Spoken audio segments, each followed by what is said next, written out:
আলু দিয়ে রাজমা কিভাবে বানায়।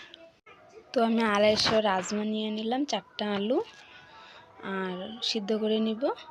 তারপর রাজমাটা উঠিয়ে নেব, আলুগুলো ছুলে দেখতে থাকো আমি কিভাবে ছুলে টুকরা করি। তো ওইভাবেই রাখবে আলুগুলা। তো রাখার পর আর তোমরা ছোট আলু এখানে দিতে পারো, আর যদি আলু কম দাও তো 2টা আলু দিলেও হবে তোমাদের। তারপরে দেখো আমি সব রেডি করে রাখছি। তারপরে পেস্ট করে নিব, ধনেপাতা কেটে রাখছি।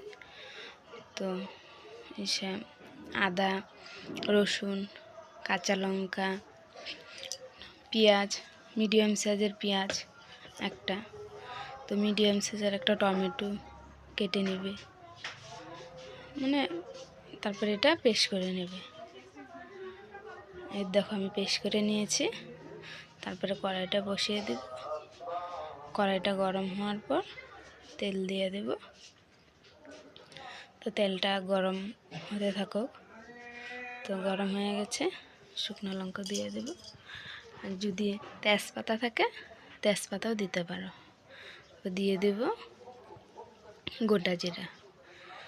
তো গোটা জিরাটা দেওয়ার পর আমরা যে পেস্ট করে রাখা মশলাটা আছে ওটা দিয়ে দেব। তো দেওয়ার পর বাকি মশলাগুলো দিয়ে দেব, দেখতে থাকো।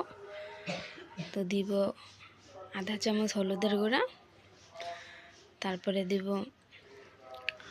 আধা চামচ লঙ্কার গুঁড়া, তারপরে দেব 2 চামচ জিরার গুঁড়া, দেওয়ার পর আধা চামচ চিনিটা দেয় অ্যাকচুয়ালি কালার আসার জন্য, দিতে পারো নাও দিতে পারো।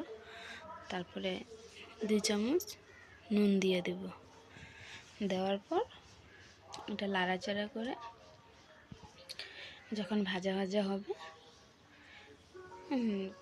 5 মিনিটের মতন লাড়াচাড়া করলে ভাজা ভাজা হয়ে যাবে। তো ভাজা ভাজা হলে বুঝতেই পারবেন। তো তারপরে রাজমা আর আলুগুলো অ্যাড করবেন। করার পর এটাকে আরও 2-3 মিনিটের মতন এটা লাড়াচাড়া করবেন। তো করার পরে তো ওটা জল দিয়ে দিবেন, 1/2 লিটারের মতন জল দিবেন। তো জলটা দেওয়ার পর 10 মিনিট করবেন, জাল দিবেন। দেওয়ার পর ধনেপাতা ছিটিয়ে নেবেন। বাস রেডি।